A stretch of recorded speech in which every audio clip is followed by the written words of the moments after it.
নমস্কার, কেমন আছেন সবাই? বেঙ্গল ভিলে সবাইকে অনেক অনেক স্বাগত। আশা করি আপনারা ভীষণ ভালো আছেন। আগে আমার চ্যানেলে আপনাদের সঙ্গে শেয়ার করেছি মোচার ঘন্ট, মোচার তরকারি, মোচার চপ। আজকে আপনাদের সঙ্গে শেয়ার করব মোচার বড়া। তো এই মোচাটা কাঁচকলার মোচা। কাঁচকলার মোচা শান্ত তেতো হয়, আর যার জন্য যদি কাঁচকলার মোচার বড়া বানানো হয় তাহলে কিন্তু একটুকুও তেতো লাগবে না। মোচাটাকে 2-3 বার লবণ হলুদ দিয়ে ভালো করে চটকে জলটা ফেলে দিয়েছি, এইভাবে কেটে নিয়েছি। তো এই যে বড়া বানাবো তার জন্য 2-3 ঘন্টা আগে মসুর ডাল ভিজিয়ে দিয়েছি। মসুর ডাল ভিজে গিয়েছে, সুন্দরভাবে ফুলে গিয়েছে মসুর ডাল। আর এই কাঁচা লঙ্কাটা এই বড়ার মধ্যে বেটে দেবো বলে এই মসুর ডালের উপর রেখে দিয়েছি, মানে এই জলটার মধ্যে লঙ্কাটাও ধোয়া হয়ে যাবে। তো ডালগুলো বেশ সুন্দর ভিজে গিয়েছে। তো আজকে মসুর ডালের বানাবো আমি। মসুর ডালের বড়া খেতে ভীষণই ভালো লাগে। তো আপনারা চাইলে এটা খেসারির ডাল কিংবা ছোলার ডালেও করতে পারেন। তো প্রথমেই আমি ডাল আর এই লঙ্কাটা বেটে নেব।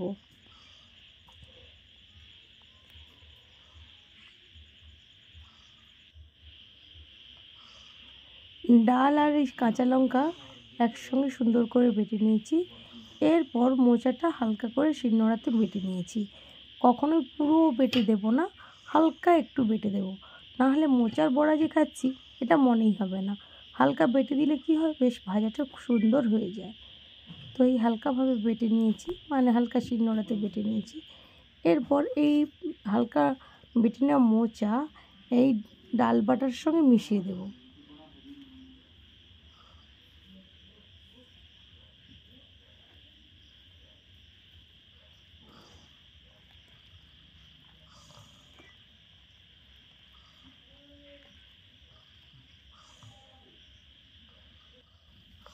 এরপর এর মধ্যে পরিমাণ মতো লবণ দিয়েছি, হলুদ দিয়েছি, গোটা জিরে দিয়েছি, আর পেঁয়াজ একটু বেশি পরিমাণে কুচিয়ে দিয়েছি। যে কোনো বড়ার ভাজাতে পেঁয়াজ যদি একটু বেশি কুচিয়ে দেওয়া হয় তাহলে বড়াটা টেস্টটা লাগে। এইবার সব কিছুকে সুন্দর করে মেখে নেব।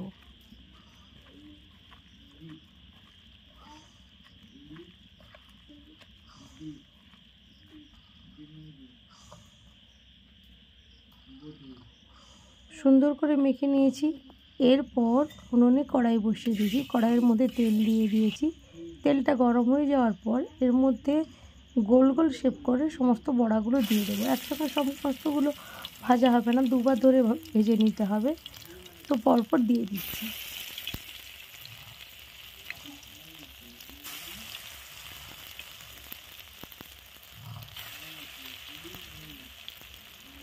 এরপর বড়াগুলো যে বানাবো একেবারে হালকা জ্বালানি দিতে হবে, কারণ হালকা জ্বালানিতেই বড়াটা করতে হবে এবং বেশ সময় ধরে করতে হবে।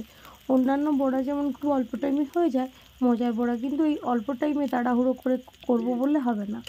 একেবারে হালকা জ্বালানি দিয়ে ধীরে ধীরে ধীরে ধীরে মোচার বড়াটা করতে হবে। তো যাই হোক, কিছুক্ষণ দেওয়ার পর যখন ওই পাশটা হয়ে গেল তখন বড়াগুলো উল্টিয়ে দিলাম।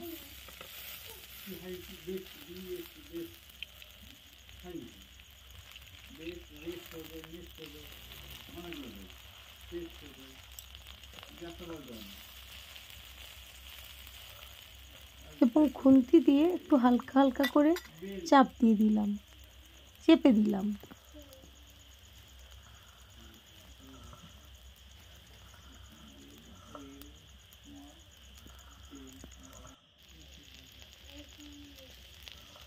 এইভাবে বেশ লাল লাল হয়ে গিয়েছে এবং বড়াটা বেশ শক্ত শক্ত টাইট টাইট হয়ে গিয়েছে।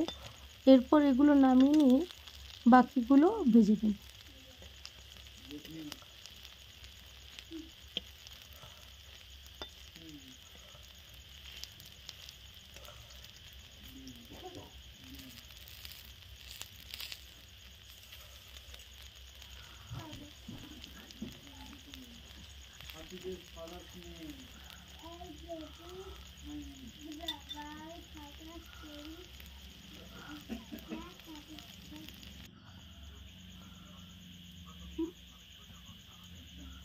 বাকিগুলো এইভাবে ভেজে নিলাম, একইভাবে হালকা জ্বালানি দিয়ে ধীরে ধীরে খুন্তি দিয়ে একটুখানি চেপে বেশ সুন্দর করে টাইট টাইট করে ভেজে নিলাম।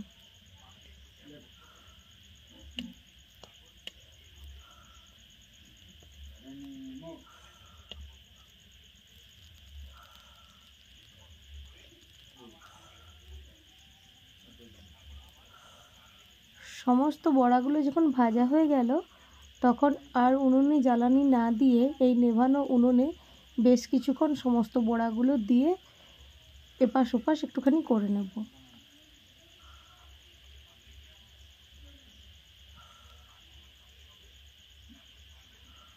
তো অনেকে বলে মোচার বড়া নাকি নরম ন্যাড়ে হয়ে যায়, কিন্তু আমি বেশ বানালাম, আপনারা দেখলেন বেশ টাইট টাইট, তবে সময়টা কিন্তু একটু বেশি সময়ই লাগে। তো যাই হোক, আর আপনারা এই রেসিপিটি আপনাদের সঙ্গে শেয়ার করলাম, আপনারা অবশ্যই যে কোনো মোচার বড়া করে খেতে পারেন। আর সেই সঙ্গে সঙ্গে আমার চ্যানেল একটু সাবস্ক্রাইব করে নেবেন, সামনে বেল আইকনটা রয়েছে ওটা ক্লিক করে নেবেন। আর আপনারা সঙ্গে থাকুন এবং সমস্ত ইউনিক রান্নাগুলো আমি একেবারে গ্রাম্য পদ্ধতিতে আপনাদের সঙ্গে শেয়ার করবো। আপাতত আপনারা সবাই ভালো থাকুন।